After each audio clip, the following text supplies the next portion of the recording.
ජේසුස්වීටයි ප්‍රේමවන්ත සහෝදර සහෝදරියනි අදත් චතාරිකේ අලුත් දිනක් ස්වාමීන් වහන්සේ මේ චතාරිකය තුළ අපිට අපිව කිට්ටු කරනවා උන්වහන්සේගේ කුරුස ගමන යන්නට ශක්තියක් දෙන්නට කිට්ටු කරගන්න එනිසා ප්‍රේමවන්තයනි අපි උවමනාවෙන් දැනුවත්ව මේ දෙවියන් වහන්සේ ජීවමාන වචනයට සවන් දෙන්නට ඕන අයිති කරගන්නට ඕන මුන්වහන්සේ අද දේවචන තුළ පළවෙනි දේව ප්‍රකාශනය තුළ දිවිතිනි සංග්‍රහයෙන් අරන් තියෙන්නේ ඒකේ කියනවා ඔබ උන්වහන්සේගේ අනපනත සියල්ල පිළිපදින්නව නම් උන්වහන්සේ පොරොන්දු ප්‍රකාර ඔබ තමන් වහන්සේ විශේෂ සෙනගක් මෙන් අද දින පිළිගන්න බව ප්‍රකාශ කරනසේක ප්‍රේමවන්තයනි උන්වහන්සේගේ අනපනත් පිළිපදින්නට කියලා කියන්නේ ඒ නීති නියෝග දුෂ්කර ඒවා නෙමෙයි කරන්න පුළුවන් ඒවා එහෙම කරද්දී උන්වහන්සේ විශේෂ සෙනගක් හැටියට තියාගන්නවා කියලා කියනවා. ඒ වගේම තමයි සුදුසු විශේෂයේ මතෙව් 5 තියෙනවා. හරි අපූර්වවට කියන ප්‍රේමවන්තයනේ පුරාණ ගිවිසුමේ තිබිච්ච ඒ ගෝත්‍රික ජනතාවට දාලා දැඩි නීති ස්වාමීන් වහන්සේ වෙනස් කරනවා. සම්පූර්ණත්වයටපත් කරනවා. උන්වහන්සේ කියනවා ජේසුස් කියනවා නුඹේ අසල්වැසියාට ප්‍රේම කරන සතුරාට වෛර කරන්නයි කී බව ඔබ අසා ඇත. ඒත් මම ඔබට කියමි ඔබේ සතුරන්ට ප්‍රේම කරන්න.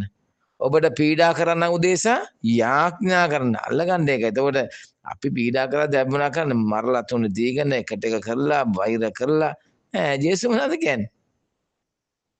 ඔබට පීඩා කරන්න උදෙසා යාඥා කරන්න කියලා කියන්නේ. ඔබට දැන් කවුරු හරි පීඩාවක් කරනවා කියමු. ජේසුස්ගේ වදනට අනුකූල ජීවත් වෙන ආශිර්වාද තමයි ඉන්නේ. දේවයන් කීකර වීමක්නේ. ඒ කියන්නේ පීඩා කරන කෙනා උදෙසා යාඥා කරනවා. කියන්නේ උන්වහන්සේ කියන මෙසේ ඔබ ස්වර්ගයේ වැඩ සිටින ඔබේ පියන් වහන්සේ පුත්‍රයෝ වන්නවේ. එහෙම කරුවොත් එහෙම ඒ කියන්නේ දේවතාත්මේ පුත්‍රයෝ බවට පත් වෙනවා කියලා කියනවා. පීඩා කරන උදෙසා ආඥා කරන සතුරන්ට ප්‍රේම කරන බාන් ප්‍රේමවන්තයින්. දෙවියන් වහන්සේ පුතෙක් වෙන්න ඕන නම් උන්වහන්සේ කියන දේ ජීවත් වෙන්න ඕන. උන්වහන්සේ තවදුරටත් කියන කොමක් නිසාද උන්වහන්සේ දුදනන් හටහා සුදනන් හට තම හිරු එළිය උදා කරවනසේක දමිටුන් හටහා අදමිටුන් හට වැසි වස්වනසේක ප්‍රේමවන්තේ මහ පොළවේ වැස්සක් වහිද්දී ධර්මිෂ්ඨය අධර්මිෂ්ඨය කියලා වෙන් කළාද වහින්නේ නෑ උන්වහන්සේ කියන එක විදිහට වහින්නේ හිරු එළියත් එහෙමනේ උන්වහන්සේ ඔක්කොන්ට එක වගේ තියෙන්නේ නේද ඒකයි උන්වහන්සේ කියන්නේ ඔබට ප්‍රේම කරන්න පමණක් ඔබ ප්‍රේම කරන්න ඕනම ඒ නැති විපාකේ කොහමද අපිට ආදරේන අපිත් ආදරේ ඒක නෙමෙයි උන්වහන්සේ කියන්නේ ආය කැමේ පවයිසේ නොකරද ආය කැමෙත් ඒ විදිහ තමයි කරන්නේ ඔබේ සතුරන්ට පමණක් ඔබ ආචාර කරන්න වුනම් ඒ ඇති විශේෂය කුමක්ද? විජාතික බව එසේ නොකරද්ද? නේ ඔබට ආචාර කරනගෙන ආචාර කරන. එහෙම නෙමෙයි. සවනසේ ඊට වඩා වෙනස් ගැඹුරක් ගැන කියන්නේ.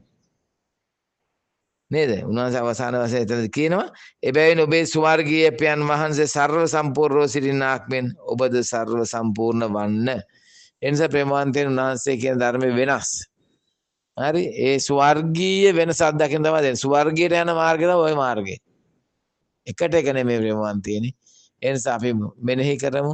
ඇත්තටම අපේ ජීවිතවල ප්‍රායෝගික අත්දැකීම් අපිටත් වෛර කරන අය ඉන්නව නේද? අපිට පීඩා කරන අය ඉන්නව නේද? ඒ ඔබට මට ස්වාමීන් වහන්සේ ආරාධනා කරන්න එයාට වෙනුවෙන් යාඥා කරන්න.